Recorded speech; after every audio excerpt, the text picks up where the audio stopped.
ത്രിയേക ദൈവതിരുനാമത്തിന് മഹത്വമുണ്ടായിരിക്കട്ടെ. കർത്താവിൽ സ്നേഹം നിറഞ്ഞിരിക്കുന്നവരെ, കുവൈറ്റ് സെന്റ് ജോർജ് യൂണിവേഴ്സൽ സിറിയൻ ഓർത്തഡോക്സ് റീച്ച് ചർച്ച് വലിയ പള്ളിയുടെ ആഭിമുഖ്യത്തിൽ പെന്തിക്കോസ്തി പെരുന്നാളിന് മുന്നോടിയായിട്ട് വരുന്ന ഈ 10 ദിവസത്തെ കാത്തിരിപ്പിന്റെ നാളുകളിൽ പ്രഭാതത്തിലും സന്ധ്യയ്ക്കും ഈ നവമാധ്യമത്തിലൂടെ ഒന്നിച്ച് വചനം ശ്രവിക്കുകയും ധ്യാനിക്കുകയും ചെയ്യുവാൻ ദൈവം നൽകുന്ന അവസരത്തിനായി ദൈവത്തെ നമുക്ക് മഹത്വപ്പെടുത്താം. നമ്മളായിരിക്കുന്നിടത്ത് ഒരു നിമിഷം നമുക്കൊന്ന് കണ്ണുകളടച്ച് തലകള വണക്കി ആത്മാർത്ഥമായിട്ടൊന്ന് പ്രാർത്ഥിക്കാം. ബർഖമോ, ഞങ്ങൾ അത്യധികം സ്നേഹിക്കുന്ന ത്രിയേക ദൈവമേ, പലവിധമായിരിക്കുന്ന സാഹചര്യത്തിൽ നിന്ന് ഈ നവമാധ്യമത്തിലൂടെ ഇന്ന് വചന ശ്രവണത്തിനായി അങ്ങ് ഞങ്ങളെ ഒന്നിച്ചു കൂട്ടിയിരിക്കുന്നതിനായി ഞങ്ങൾ അങ്ങേ സ്തുതിക്കുന്നു, മഹത്വപ്പെടുത്തുന്നു. അങ്ങയുടെ സന്നിധിയിലേക്ക് ഈ മക്കളെല്ലാവരെയും സമർപ്പിച്ചു പ്രാർത്ഥിക്കുന്നു. ദാവീദ് വിളിച്ചു പറഞ്ഞു, മാനവും മഹത്വവും അധികാരവും എല്ലാം എൻ്റെ കർത്താവിന് മാത്രമാണ്. കർത്താവെ, ഈ ശുശ്രൂഷയുടെ എല്ലാ മഹത്വവും അങ്ങയുടെ പൊന്നുനാമത്തിന് സമർപ്പിച്ചു പ്രാർത്ഥിക്കുന്നു. പലവിധമായിരിക്കുന്ന ജീവിത പ്രതിസന്ധിയിലൂടെ കടന്നു പോകുന്ന മക്കളുണ്ട് തമ്പുരാനെ. നാളെയാകുന്ന ജീവിതത്തെ എങ്ങനെ തരണം ചെയ്യണമെന്നറിയാതെ മാനസികമായിട്ട് ഭാരപ്പെട്ട്, പ്രയാസപ്പെട്ട്, ആകുലപ്പെട്ട് വളരെ ബുദ്ധിമുട്ടി ജീവിക്കുന്ന മക്കളുണ്ട്. കർത്താവെ, നിസ്സഹായയുടെ വടികുഴിയിലൂടെ കടന്നു പോകുന്ന മക്കളുണ്ട്. ചുറ്റും നോക്കുമ്പോൾ ഇരുള് മാത്രം കാണുന്ന മക്കളുണ്ട്. നിരാശപ്പെട്ട് തലകുനിച്ചൊരു പക്ഷേ ഈ വചനം എന്ന് ശ്രമിക്കുന്ന മക്കളുണ്ട്. ഓരോ മക്കളെയും അങ്ങയുടെ പൊന്നു സാന്നിധ്യത്തോട് ചേർത്ത് നിർത്തിക്കൊണ്ട് ആത്മാർത്ഥമായിട്ട് പൊന്നു കർത്താവേ ഈ സമയം പ്രാർത്ഥിക്കുന്നു. അങ്ങയുടെ ആണിപ്പെടുന്നുള്ള കരം ഈ മക്കളായിരിക്കുന്നിടത്ത് അങ്ങ് ഈ മക്കളുടെ നെറുകയിൽ വെച്ച് ഈ മക്കൾക്ക് സൗഖ്യം നൽകണമേ, സ്വസ്ഥത കൊടുക്കണമേ, സമാധാനം കൊടുക്കണമേ. ഉള്ളിൻ്റെ ഉള്ളിൽ ഒരുപാട് പ്രയാസം, ഒരുപാട് ഭയം ഒക്കെ ഉണ്ട് തമ്പുരാൻ. ആരോടും തുറന്നു പറയുന്നില്ല. എല്ലാം ഉള്ളിൽ വെച്ച് എൻ്റെ ദൈവത്തോട് മാത്രം എൻ്റെ ഹൃദയത്തിന്റെ വേദനകൾ പകർന്നുകൊണ്ട് ജീവിക്കുകയാണ്. അങ്ങനെയുള്ള ഓരോ മക്കളെയും അങ്ങയുടെ സന്നിധിയിലേക്ക് സമർപ്പിച്ചു പ്രാർത്ഥിക്കുന്നു. യെശയ്യാ പ്രവചനം 43:1, യാക്കോബേ, നിന്നെ സൃഷ്ടിക്കുകയും ഇസ്രായേലിനെ രൂപപ്പെടുത്തുകയും ചെയ്ത് ദൈവമാർത്താവ് അരുളിച്ചെയ്യുന്നു, ഭയപ്പെടേണ്ട, നിന്നെ ഞാൻ പേരിൽ വിളിച്ചിരിക്കുന്നു, നീ എന്റേതാണ്. സമുദ്രത്തിലൂടെ നീ കടന്നുപോയാലും അത് നിന്നെ മുക്കിക്കളയുകയില്ല, തീജ്വാലയിലൂടെ നീ നടന്നാലും അതിനെ ദഹിപ്പിക്കുകയില്ല. നല്ല ചെയ്ത ദൈവമേ, ഈ നിമിഷം അങ്ങയുടെ ആണിപ്പൊഴുതുള്ള കരം ഈ മക്കളുടെ മേൽ അങ്ങ് വെക്കണമേ, അനുഗ്രഹിക്കണമേ. അങ്ങയുടെ പരശുശ്രൂഷ നാളുകളിൽ അങ്ങ് തൊട്ടിട്ടുള്ളവരും അങ്ങേ തൊട്ടിട്ടുള്ളവരും പരിപൂർണ സൗഖ്യം പ്രാപിച്ചിട്ടുണ്ടല്ലോ കർത്താവേ. ഈ നിമിഷം ഓരോ മക്കളെയും അങ്ങ് തൊടണമേ. ജോലി മേഖലയിൽ പ്രതിസന്ധി അനുഭവിക്കുന്ന മക്കളുണ്ട്, സാമ്പത്തിക പ്രതിസന്ധി അനുഭവിക്കുന്ന മക്കളുണ്ട്, ദൈവം തന്ന മക്കളെ പ്രതി ഭാരപ്പെടുന്ന മാതാപിതാക്കളുണ്ട്. എല്ലാവരെയും സമർപ്പിക്കുന്നു, എല്ലാവരെയും സമർപ്പിച്ചു പ്രാർത്ഥിക്കുന്നു. കർത്താവേ, അങ്ങ് ഞങ്ങളുടെ നേരെ കരനീട്ടണമേ. അങ്ങയുടെ കരസ്പർശനത്താൽ ഞങ്ങളെ അനുഗ്രഹിക്കണമേ. ഞങ്ങളുടെ ഉള്ളിലെ ഭയത്തെയും ആശങ്കകളെയും പരിപൂർണമായിട്ടും എടുത്തു നീക്കണമേ. നിരാശകളെ അങ്ങയുടെ പ്രത്യാശ കൊണ്ട് നിറയ്ക്കണമേ. പൂർണ്ണമായിട്ടും അങ്ങയുടെ സന്നിധിയിലേക്ക് സമർപ്പിക്കുന്നു. കർത്താവ്, ഞങ്ങൾ പ്രാർത്ഥിക്കുന്ന സമയത്ത് ഓരോ മക്കളായിരിക്കുന്നിടത്തും സ്വർഗം തുറക്കണേ കർത്താവേ. കൃപ ഈ മക്കളുടെ നെറുകയിലേക്ക് ഒഴുക്കി കൊടുക്കണേ കർത്താവേ. അങ്ങല്ലാതെ മറ്റൊരു ശരണം ഞങ്ങൾക്കില്ല, അങ്ങല്ലാതെ മറ്റൊരു ബലം ഞങ്ങൾക്കില്ല, അങ്ങല്ലാതെ മറ്റൊരാശ്രയം ഞങ്ങൾക്കില്ല. ഈ നാളുകളിൽ പരിശുദ്ധാത്മാവിന്റെ പ്രത്യേകമായ കൃപയ്ക്കായി ഞങ്ങൾ പ്രാർത്ഥിക്കുന്നു. കർത്താവ് പറഞ്ഞു, നിങ്ങൾക്ക് ഞാനൊരു സഹായകനെ നൽകും. പരിശുദ്ധാത്മാവാം ദൈവമേ, കൂടെ ഇരിക്കണമേ. ഇസ്രായേൽ ജനത്തെ പകൽ മേഘസ്തംഭമായി രാത്രി അഗ്നിത്തൂണായി അങ്ങ് വഴി നടത്തിയതുപോലെ അങ്ങയുടെ പരിശുദ്ധാത്മാവിന്റെ ആവാസത്താൽ അനുദിനം ഞങ്ങളെ അത്ഭുതകരമായിട്ട് വഴി നടത്തണമേ. രോഗത്തിൽ നിന്ന്, ആപത്തിൽ നിന്ന്, സാത്താന്റെ കുടില തന്ത്രങ്ങളിൽ നിന്ന്, ദുഷ്ടയിൽ നിന്ന്, അന്ധകാരത്തിന്റെ എല്ലാ പ്രവർത്തനത്തിൽ നിന്നും അവിടുന്ന് ഞങ്ങളെ, ഞങ്ങളുടെ കുടുംബത്തെയും സംരക്ഷിച്ചു കൊള്ളണമേ. ഞങ്ങളുടെ തലമുറകളെ വാഴ്ത്തി അനുഗ്രഹിക്കണമേ. പരിശുദ്ധ അമ്മയുടെ പ്രത്യേകമായ മാധ്യസ്ഥൽ അഭയപ്പെടുന്നു. സർവപരിശുദ്ധന്മാരുടെ ശുദ്ധിമതികളുടെ മാധ്യസ്ഥൽ അഭയപ്പെടുന്നു. പിതാവിന്റെയും പുത്രന്റെയും പരിശുദ്ധ റൂഹായുടെയും നാമത്തിൽ തന്നെ ആമേൻ. ത്രിയേക ദൈവതിരുനാമത്തിന് മഹത്വമുണ്ടായിരിക്കട്ടെ. പ്രിയപ്പെട്ടവരെ, നമ്മുടെ ഇടവക ഈ നാളുകളിൽ ഈ കാത്തിരിപ്പിന്റെ നാളുകളിൽ, ഈ ദിവസങ്ങളിൽ ക്രമീകരിച്ചിട്ട് ഉള്ള വചനഭാഗം പരിശുദ്ധാത്മാവിന്റെ ഫലങ്ങളെക്കുറിച്ച് പ്രതിപാദിക്കുന്ന ഗലാത്യർക്ക് ഇത് ലേഖനം 5-ാം അധ്യായം 22-23 വചനഭാഗങ്ങളാണ്. 9 ഫലങ്ങളെക്കുറിച്ച് അവിടെ കാണുന്നുണ്ട്. സ്നേഹം, സന്തോഷം, സമാധാനം, ദീർഘക്ഷമ, ദയ, പരോപകാരം, വിശ്വസ്തത, സൗമ്യത, ഇന്ദ്രിയജയം. ആദ്യത്തെ 8 എണ്ണത്തെക്കുറിച്ച് ഈ ദിവസങ്ങളിൽ ധ്യാനിച്ചു എന്നാണ് നാം മനസ്സിലാക്കുന്നത്. അടുത്തത് 9-ാമത്തെ ഫലമാണ് ഇന്ദ്രിയ ജയം. പ്രിയപ്പെട്ടവരെ, ഇന്ദ്രിയ ജയം ഇതൊരു പഴയ മലയാളം വാക്കാണ്, നല്ലൊരു മലയാളം വാക്കാണ്. സകല ഇന്ദ്രിയങ്ങൾക്കും മീതെ, പഞ്ചേന്ദ്രിയങ്ങൾക്ക് മീതെ ഒരു മനുഷ്യനുണ്ടാകാവുന്ന വിജയത്തെക്കുറിച്ചാണ് ഇന്ദ്രിയ ജയം എന്ന വാക്കുകൊണ്ട് ഉദ്ദേശിക്കുന്നത്. എന്നാൽ സമകാലീന മലയാളത്തില് ഇന്ദ്രിയ ജയത്തേക്കാൾ ഉപയോഗിക്കുന്ന ഇതിന് തുല്യമായ മറ്റൊരു പദമെന്ന് പറയുന്നത് ആത്മനിയന്ത്രണം എന്ന വാക്കാണ്. സെൽഫ് കൺട്രോൾ, സ്വയത്തെ നിയന്ത്രിക്കുന്ന കഴിവിനെയാണ് ആത്മീയ നിയന്ത്രണമെന്ന് വാച്യാർത്ഥത്തിൽ നാം കാണുന്നത്. പ്രിയപ്പെട്ടവരെ, ഏതൊരു ശക്തിക്കും ഒരു നിയന്ത്രണം ആവശ്യമാണ്. മനുഷ്യ ശക്തിയാണെങ്കിലും, മൃഗത്തിന്റെ ശക്തിയാണെങ്കിലും, പ്രകൃതിയുടെ ശക്തിക്കാണെങ്കിലും, മറ്റെന്തെല്ലാം ശക്തിയാണെങ്കിലും അതിനൊരു നിയന്ത്രണം ആവശ്യമാണ്. നമുക്കറിയാം, ഒരു വാഹനം, ആ വാഹനത്തിന് വളരെ പവർഫുൾ ആയിട്ടുള്ള ഇഞ്ചനാണ് ഈ കാലഘട്ടത്തിലുള്ളത്. വളരെ പവർഫുൾ ആയിട്ടുള്ള ഇഞ്ചൻ, വളരെ ശക്തിയുള്ള ഇഞ്ചൻ. പക്ഷെ അതിനെ നിയന്ത്രിക്കാൻ നമ്മളെ കൊണ്ട് സാധിച്ചില്ലെങ്കിൽ, അതിന്റെ വേഗത ഒക്കെ നമുക്ക് നിയന്ത്രിക്കാൻ സാധിച്ചില്ലെങ്കിൽ ആ ശക്തി കൊണ്ട് നമുക്കൊരു പ്രയോജനമില്ല. അതുപോലെ തന്നെയാണ് മൃഗങ്ങളില് ആന, കുതിര, ഇവയ്ക്കൊക്കെ വളരെ ശക്തിയുള്ള മൃഗങ്ങളാണ്. പക്ഷെ അതിനെ നമുക്ക് പ്രയോജനപ്പെടുത്താൻ സാധിക്കണമെങ്കിൽ അതിന്മേൽ നമുക്കൊരു നിയന്ത്രണം ഉണ്ടാകേണ്ടത് ആവശ്യമാണ്. ഇതുപോലെ തന്നെയാണ് എൻ്റെ പ്രിയപ്പെട്ടവരെ ബുദ്ധിക്കും, മനുഷ്യന്റെ ബുദ്ധിക്ക്. മനുഷ്യന്റെ ബുദ്ധിക്കാണെങ്കിലും ഒരു നിയന്ത്രണം ആവശ്യമാണ്. മനുഷ്യന്റെ ശാരീരിക ശക്തിയിൽ മേൽ മനുഷ്യന്റെ ഒരു നിയന്ത്രണം ആവശ്യമാണ്. വൈകാരിക ശക്തികളുടെ മേൽ, ഭാവനാ ശക്തിയുടെ മേലൊക്കെ ഒരു കടിഞ്ഞാണില്ലെങ്കിൽ ആ ശക്തി കൊണ്ട് പിന്നെ ഒരു പ്രയോജനമില്ല. മാത്രമല്ല, ആ ശക്തികൾ നമുക്ക് നാശത്തിന്റെ കാരണമായി തീരുകയും ചെയ്യും. അതുകൊണ്ടാണ് പത്രോസ് അപ്പോസ്തലൻ തന്റെ ലേഖനം എഴുതിയപ്പോൾ 1 പത്രോസ് 1-ാം അധ്യായം 13-ാം വചനത്തിൽ ഇങ്ങനെ എഴുതി: ആകയാൽ നിങ്ങളുടെ മനസ്സ് ഉറപ്പിച്ച് നിർമ്മതരായി യേശുക്രിസ്തുവിന്റെ പ്രത്യക്ഷതയിങ്കൽ നിങ്ങൾക്ക് വരുവാനുള്ള കൃപയിൽ പൂർണ്ണ പ്രത്യാശ വെച്ചുകൊള്ളുകയും. ഇവിടെ ഉപയോഗിച്ചിരിക്കുന്ന നിർമ്മതരായി എന്ന പദത്തിന്റെ അർത്ഥം സെൽഫ് കൺട്രോൾ എന്നാണ്, ആത്മനിയന്ത്രണം എന്നാണ്.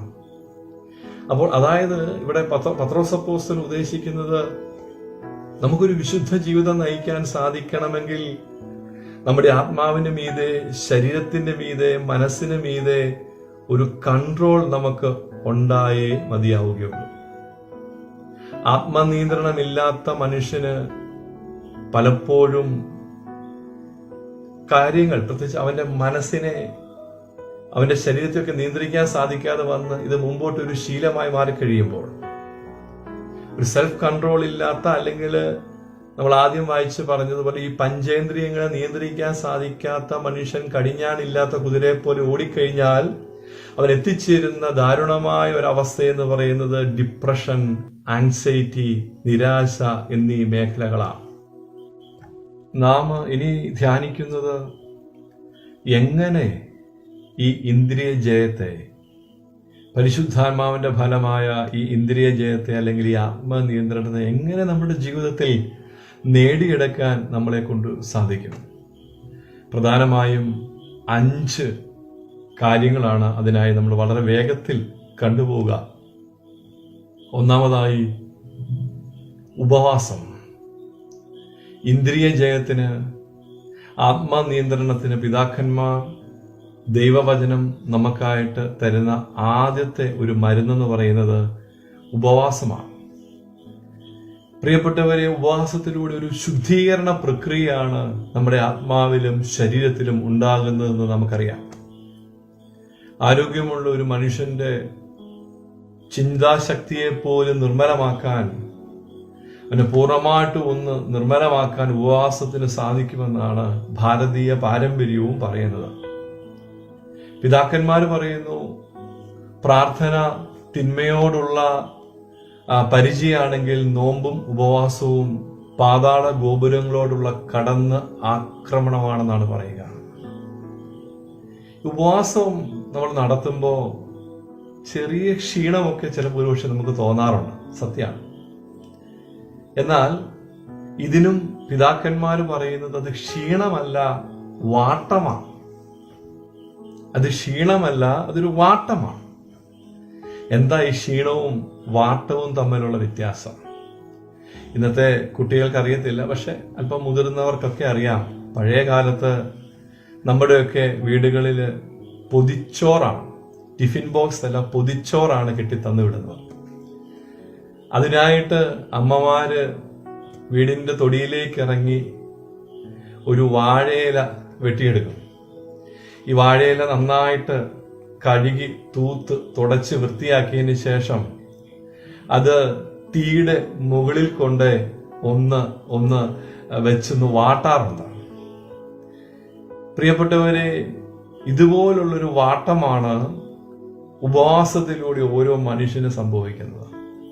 എന്തിനാണ് ഈ തീയുടെ മുകളിൽ കൊണ്ടുപോയി വെച്ച് ഈ വാഴയില ഒന്ന് വാട്ടുന്നത് എന്ന് ചോദിച്ചാൽ, വാഴയില പൊട്ടിപ്പോകാതിരിക്കാനാണ് അത് വാട്ടുന്നത്. പ്രിയപ്പെട്ടവരെ, നമ്മുടെ ഉപവാസത്തിലൂടെ നമ്മുടെ ശരീരത്തിൽ ഒരു വാട്ടം ഉണ്ടാകുമ്പോൾ ഈ വാട്ടം നമ്മുടെ വഴങ്ങാത്ത ശരീരവും വഴങ്ങാത്ത മനസ്സും ഒന്ന് വഴക്കാനാണ്. അപ്പോ ഇന്ദ്രിയ ജയത്തിന് ഒന്നാമതായിട്ട് വേണ്ടത് ഉപവാസം. നമ്മുടെ വഴങ്ങാത്ത ശരീരം, നമ്മുടെ വഴങ്ങാത്ത ആത്മാവ്, നമ്മുടെ വഴങ്ങാത്ത മനസ്സിനെയൊക്കെ ഒന്ന് വഴക്കാൻ വേണ്ടിയാണ് അത് കാര്യം. അത് അല്ലെ നമ്മൾ പൊട്ടിപ്പോവും. അവിടെയാണ് ഞാൻ മുമ്പേ പറഞ്ഞ ഡിപ്രഷന്റെ അവസ്ഥയിലേക്കൊക്കെ, ഈ പൊട്ടിപ്പോകുന്ന അവസ്ഥയാണ് ഡിപ്രഷൻ, നിരാശ, ആങ്സൈറ്റി പ്രോബ്ലത്തിലേക്കൊക്കെ വരുന്നത്.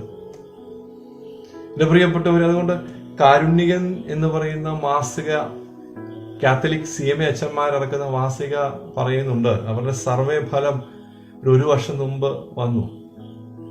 അവര് പറയുന്ന കണക്ക് ശരിയാണെങ്കിൽ 34%, അതായത് ഒരു 15 വയസ്സിനും ഒരു 30 വയസ്സിനും ഇടയിലുള്ള 34% ആളുകൾക്കും ഡിപ്രഷന്റെ ലക്ഷണങ്ങൾ കാണും. പ്രിയപ്പെട്ടവരെ, അപ്പോൾ നമ്മൾ ഈ ഉപവാസം, ഒരിക്കൽ കൂടി ഞാൻ പറയട്ടെ, നമ്മുടെ വഴങ്ങാത്ത ശരീരവും നമ്മുടെ വഴങ്ങാത്ത മനസ്സും ഒന്ന് വഴങ്ങിക്കിട്ടാൻ ഉപവാസം കൊണ്ട് പ്രയോജനപ്പെടുമെന്നാണ് സഭാപിതാക്കന്മാര് വളരെ വ്യക്തമായും പറയുന്നു.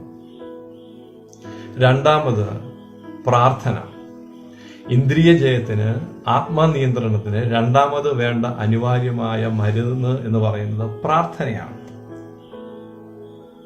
നന്നായി പ്രാർത്ഥിക്കാൻ ഒരാൾക്ക് സാധിക്കുമ്പോൾ ഒരാളുടെ പഞ്ചേന്ദ്രിയങ്ങൾ, മനസ്സ്, ഈ പൾസ് സെൻസസ് ഒക്കെ ഒരു വിശ്രമാവസ്ഥയിലേക്ക് എത്തുകയാണ്.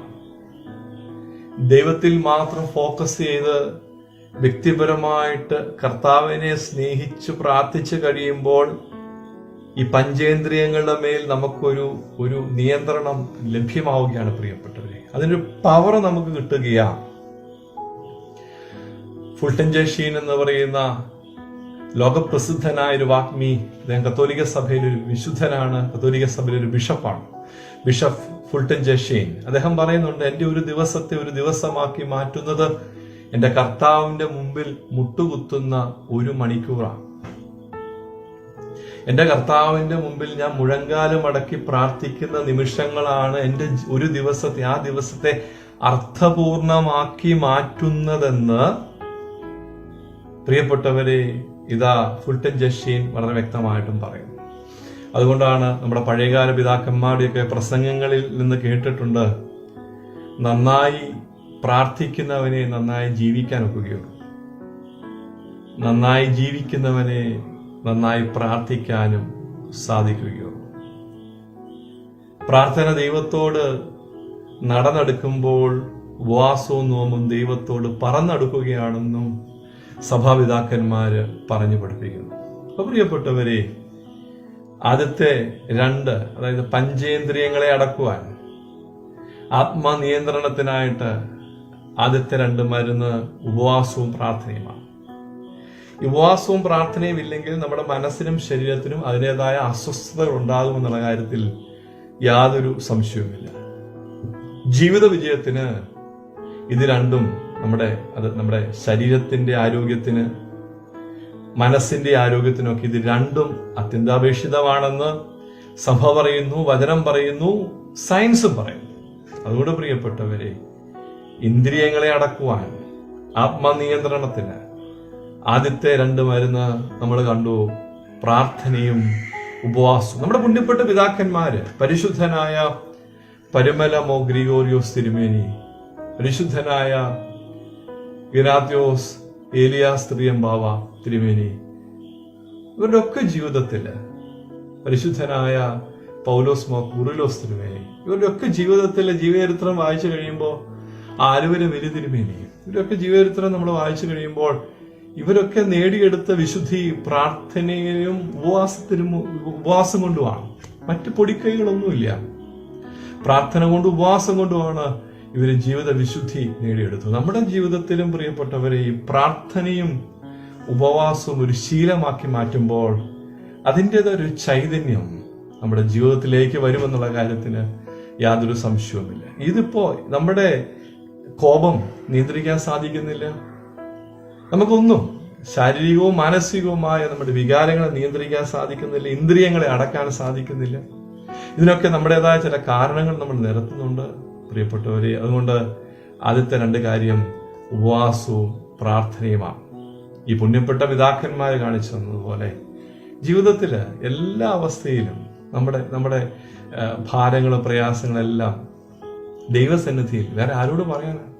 അതുകൊണ്ട് പ്രിയപ്പെട്ടവരെ, അതുകൊണ്ടാണ് പഴയ അപ്പച്ചന്മാരും അമ്മച്ചിമാരും ഒക്കെ പറയാറുള്ളത്, കരയുകയാണെങ്കിൽ ദൈവത്തിന് മുമ്പിലേ കരയാവുള്ളൂ, കരയുകയാണെങ്കിൽ ദൈവത്തിന് മുമ്പിലേ കരയാവുള്ളൂ. മനുഷ്യന്റെ മുമ്പിൽ നീ കരയരുത്. മനുഷ്യന്റെ മുമ്പിൽ കരഞ്ഞാൽ മനുഷ്യൻ ഒരുപക്ഷെ സഹതിപ്പിക്കും, കഷ്ടായി പോയിട്ടോ, അല്ലെങ്കിൽ സഹതിപ്പിക്കും, നമ്മളെ ആശ്വസിക്കും. പക്ഷെ മാറി എന്നിട്ട് പറയും, അവന്റെ കയ്യിലിരിപ്പിന്റെ ഗുണമല്ലേ. അതിനപ്പുറമൊന്നും മനുഷ്യന് പ്രതീക്ഷിക്കരുത്. കരയുകയാണെങ്കിൽ ദൈവസന്നിധി മാത്രമേ കരയാവുള്ളൂ. കാരണം ദൈവസന്നിധിയിൽ മുഴങ്കാലും അടക്കി കരയുന്നവൻ മറ്റു മനുഷ്യന്റെ മുമ്പിൽ കരയാനോ തലകുനിക്കാനോ ദൈവം അനുവദിക്കത്തില്ല. എന്റെ പ്രിയപ്പെട്ടവരെ, അതുകൊണ്ട് ഉപവാസവും പ്രാർത്ഥനയും നമ്മുടെ ഒരു ശീലമായി മാറ്റണം. അത് നമ്മുടെ തലമുറകൾക്ക് പകർന്നു കൊടുക്കാനും നമുക്ക് സാധിക്കണം.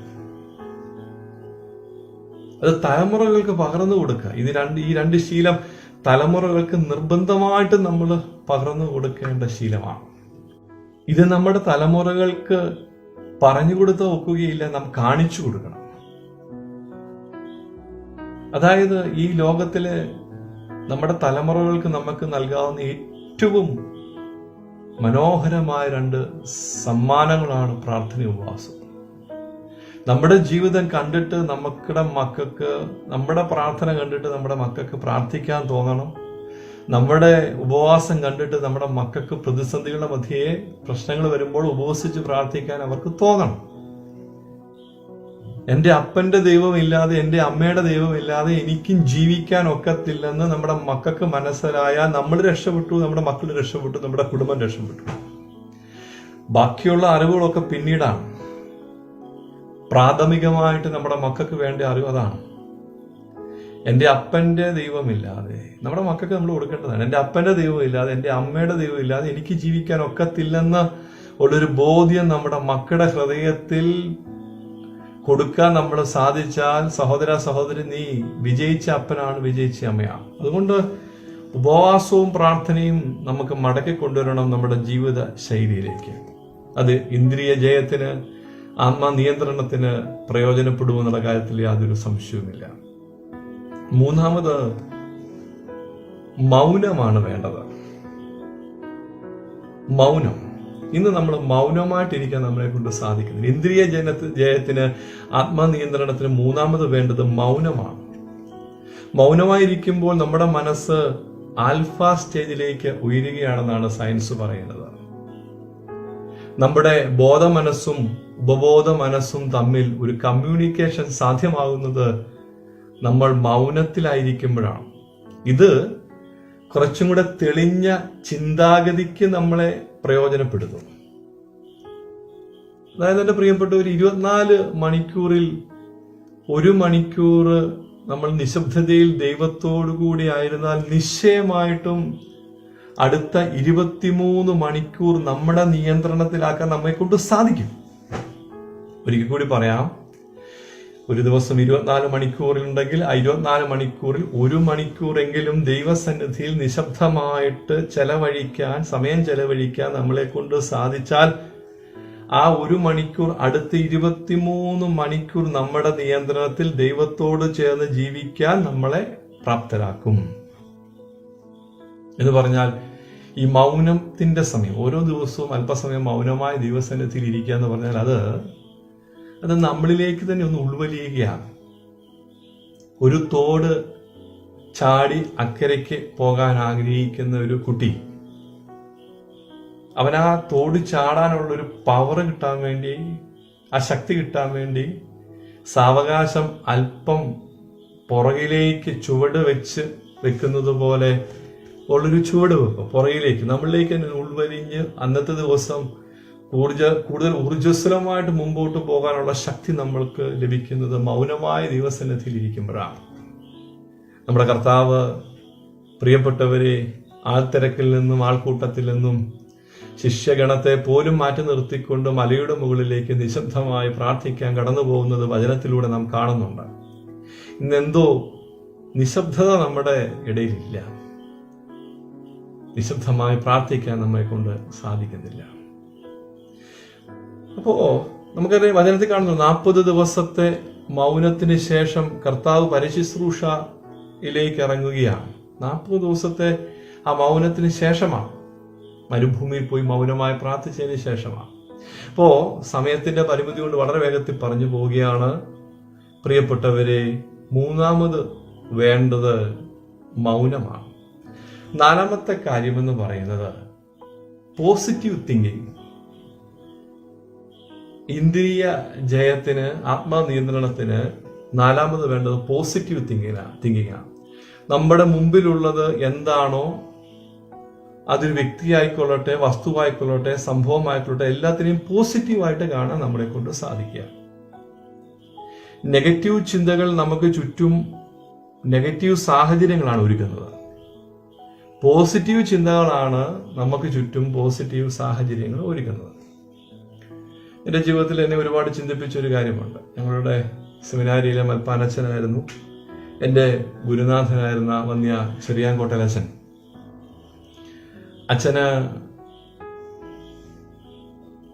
2009 അച്ഛനെ ദൈവസന്നിധിയിലേക്ക് മാറ്റപ്പെട്ടു. അച്ഛനും ഞാൻ സെമിനാരി പഠിക്കുന്ന കാലത്ത്, ഞാൻ ഷമ്മാശനാണ്, ഞാനും അച്ഛനും കൂടി ഒരിക്കൽ സെമിനാരിയിൽ നിന്ന്, അച്ഛൻ സെമിനാരി പഠിപ്പിക്കുന്നുണ്ട്, ഒരു ദിവസം അച്ഛൻ്റെ കൂടെയാണ് ഞാൻ 2 ദിവസത്തെ ലീവ് എടുത്ത് വീട്ടിലേക്ക് പോരുന്നത്.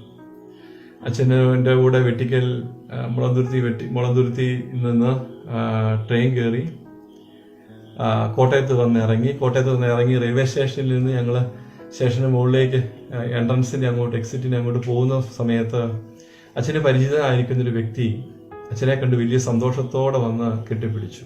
ഒരുപാട് നാൾക്ക് ശേഷം കാണുന്നതാണ്. അപ്പൊ ഞാൻ ഈ സംസാരം കേട്ടുകൊണ്ട് തൊട്ടിപ്പുറം നിൽപ്പുണ്ട്. അച്ഛൻ എന്നെ പരിചയപ്പെടുത്തി, അദ്ദേഹം എന്നോട് സംസാരിക്കുന്നുണ്ട്, ഇടയ്ക്ക് വിശേഷങ്ങൾ അറിയുന്നുണ്ട്. ഇതിനിടയ്ക്ക് ഈ വ്യക്തി അച്ഛനോട് ചോദിച്ചു, അച്ഛൻ്റെ അപ്പനും അമ്മയും അച്ഛൻ്റെ കൂടെയാണ് താമസിക്കുന്നതല്ലേ?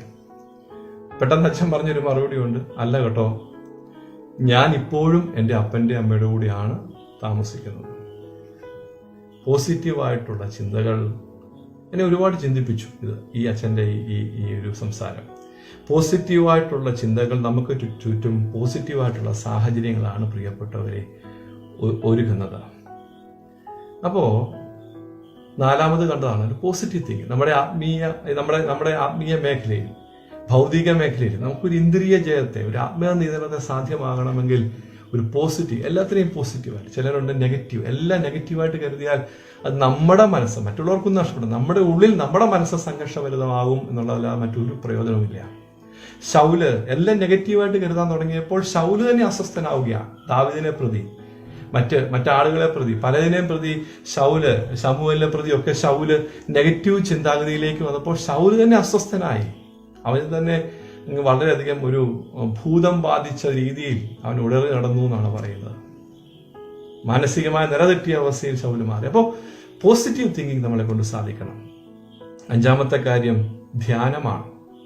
ധ്യാനം, റിട്രീറ്റ്, ഒരു മെഡിറ്റേഷൻ. 5ാമതായി ഒരു മെഡിറ്റേഷൻ, അല്ലെങ്കിൽ ഒരു റിട്രീറ്റ്, ഒരു ധ്യാനം നമ്മുടെ ജീവിതത്തിൽ വളരെയധികം ആവശ്യമാണ് പ്രിയപ്പെട്ടവർ. എന്ന് പറഞ്ഞാൽ അതിൻ്റെ ഒരു പശ്ചാത്തലമെന്ന് പറയും. എന്തുകൊണ്ട് അത് നമ്മുടെ ജീവിതത്തിൽ ആവശ്യമാണെന്ന് ചോദിച്ചാൽ, ഈ റിട്രീറ്റിന് അല്ലെ ഈ മെഡിറ്റേഷന് 2 തലങ്ങളുണ്ട്. ഒന്ന് ഗോയിങ് ബാക്ക്, 2 ഗോയിങ് എവേ. ഒരു പിന്തിരിയൽ അല്ലെങ്കിൽ ഒരു പിൻവലിയൽ. വീഴ്ചകളെ, സാധ്യതകളെ, ബാധ്യതകളെ കുറിച്ച് ഒന്ന് ചിന്തിക്കാൻ, ചർച്ച ചെയ്യാനും അടുത്ത സ്റ്റെപ്പ് എങ്ങനെ വെക്കണമെന്ന് ഒരു പദ്ധതി ഒരുക്കാനും അല്പസമയം ജീവിതത്തിന്റെ പ്രതിസന്ധിയിൽ നിന്ന് ഈ ഓട്ടത്തിൽ നിന്നൊക്കെ മാറി ഒന്ന് വിശ്രമിക്കുവാനാണ് പിന്തിരിയൽ, ഗോയിങ് ബാക്ക്. 2 ഈ ഗോയിങ് അവേ, പിൻവലിയൽ എന്ന് പറയുന്നത് മുമ്പിൽ കാത്തിരിക്കുന്ന ദുരന്തത്തെ മുൻകൂട്ടി കണ്ടുകൊണ്ട് ഒന്ന് പിന്മാറുകയാണ്. അതായത് ജീവിച്ച ജീവിതവും ജീവിക്കേണ്ട ജീവിതവും തമ്മിലുള്ള അകലത്തെക്കുറിച്ചൊന്ന് ധ്യാനിക്കാൻ. ഈ ട്രാക്ക്, എൻ്റെ ഈ പോക്ക് ശരിയാണോ? ഈ പോക്ക് പോയാൽ ഞാൻ എവിടെയായി? ഇത് റൈറ്റ് ട്രാക്കിലാണോ ഞാൻ പോകുന്നത്? അതോ എൻ്റെ ജീവിതത്തിൽ ഒരു മാറ്റം അനിവാര്യമാണോ? ഇതിനെക്കുറിച്ച് ധ്യാനിക്കാൻ ഒരു മെഡിറ്റേഷൻ അല്ലെങ്കിൽ ഒരു ധ്യാനം അല്ലെങ്കിൽ ഒരു റിട്രീറ്റ് ആവശ്യമാണ് പ്രിയപ്പെട്ടവർ. അപ്പൊ 5 കാര്യങ്ങളാണ് ഇന്ദ്രിയ ജയത്തിന്, ആത്മ നിയന്ത്രണത്തിനായി നമ്മൾ കണ്ടത്. 1 ഉപവാസം, 2 പ്രാർത്ഥന, 3 മൗനം, 4 പോസിറ്റീവ് തിങ്കിങ്, 5 മെഡിറ്റേഷൻ. ഒരു നിമിഷം കണ്ണുകളടയ്ക്കാം, തലകളെ വണക്കാം. ഞങ്ങൾ അത്യധികം സ്നേഹിക്കുന്ന ത്രിയേക ദൈവമേ, അങ്ങേ സന്നിധിയിലേക്ക് ഞങ്ങളെ സമർപ്പിച്ചു പ്രാർത്ഥിക്കുന്നു. ഒരു ആത്മനിയന്ത്രണം ഉണ്ടാകുവാൻ, ഒരു ഇന്ദ്രിയ ജയത്തിനായിട്ട് ഞങ്ങൾ എന്ത് ചെയ്യണം? അങ്ങയുടെ സന്നിധിയിലെ ഈ വിഷയം വെച്ച് പ്രാർത്ഥിച്ച് അങ്ങ് ഞങ്ങൾക്ക് നൽകിയ ആ ധ്യാനത്തിന് ഞങ്ങൾ അങ്ങേ നന്ദി പറയുന്നു. പ്രാർത്ഥനയുടെ, ഉപവാസത്തിന്റെ പുതിയൊരു സംസ്കാരം, നഷ്ടപ്പെട്ടു പോയ സംസ്കാരത്തെ തിരികെ പിടിക്കുവാനുള്ള കൃപയ്ക്കായിട്ട് ഞങ്ങൾ പ്രാർത്ഥിക്കുന്നു. അങ്ങയുടെ സന്നിധിയിൽ മൗനമായി അല്പനേരം ഇരിക്കുവാൻ, കർത്താവെ ഞങ്ങളുടെ ജീവിതത്തിലെല്ലാം പോസിറ്റീവായിട്ട് കാണുവാൻ, നിന്നോട് ചേർന്നെല്ലാ പ്രതിസന്ധികളെ നേരിടുവാനുള്ള കൃപയ്ക്കായി കർത്താവെ സ്വസ്ഥമായി ശാന്തമായി അങ്ങയുടെ സന്നിധി ധ്യാനിക്കുവാൻ, ഇന്നുവരെയുള്ള ജീവിതത്തെക്കുറിച്ച് ഒന്ന് പുനർചിന്തനം നടത്താനൊക്കെയുള്ള അവസരങ്ങൾ ഞങ്ങൾക്ക് ഈ ദിവസങ്ങളിൽ നൽകണമേ എന്ന് പ്രാർത്ഥിക്കുന്നു. കർത്താവേ, ഈ ശുശ്രൂഷ സംബന്ധിക്കുന്ന എല്ലാ മക്കളെയും അനുഗ്രഹിക്കണമേ എന്ന് പ്രാർത്ഥിക്കുന്നു. യാക്കോബ് കണ്ടൊരു ദർശനം, വലിയൊരു ഗോവണി, അതിന്റെ അറ്റം സ്വർഗത്തെ മുട്ടിയിരിക്കുന്നു, മറ്റേ അറ്റം ഭൂമിയെ മുട്ടിയിരിക്കുന്നു. അതിലൂടെ ദൈവത്തിന്റെ ദൂതന്മാർ കയറുകയും ഇറങ്ങുകയും ചെയ്യുന്നു. കർത്താവേ, ഈ ശുശ്രൂഷയെ സംബന്ധിച്ചുകൊണ്ടിരിക്കുന്ന എല്ലാ മക്കളുടെയും ഭവനങ്ങളിൽ അവർ ആയിരിക്കുന്നിടത്ത് യാക്കോബ് കണ്ട ദർശനം പോലെ ദൈവദൂതന്മാർ ഇറങ്ങുവാൻ, ദൈവശക്തി വ്യാപരിക്കാൻ, പരിശുദ്ധാത്മാവിന്റെ കൃപ വ്യാപരിക്കാൻ, ഈ പെന്തക്കോസ്തിയുടെ അനുഭവം പുതിയൊരു പുതുക്കത്തിന്റെ അനുഭവമായി, അഭിഷേകത്തിന്റെ അനുഭവമാക്കി മാറ്റിത്തരണമെന്ന് പ്രാർത്ഥിക്കുന്നു. തമ്പുരാനെ പറ്റാമ്മയുടെയും മൊഗിവറി സഹകാരി സർവ പരിശുദ്ധന്മാരുടെ ശുദ്ധിമതിലെയും ആദ്യ ശ്രഭയപ്പെടുന്നു. പിതാവിന്റെയും പുത്രന്റെയും പരിശുദ്ധ റൂഹായുടെയും നാമത്തിൽ തന്നെ ആമേൻ. പരിശുദ്ധാത്മാവേ, നീ എഴുന്നള്ളി വരണമേ എന്റെ ഹൃദയത്തിൽ, ദിവ്യഗാനങ്ങൾ ചിന്തിയെന്നെ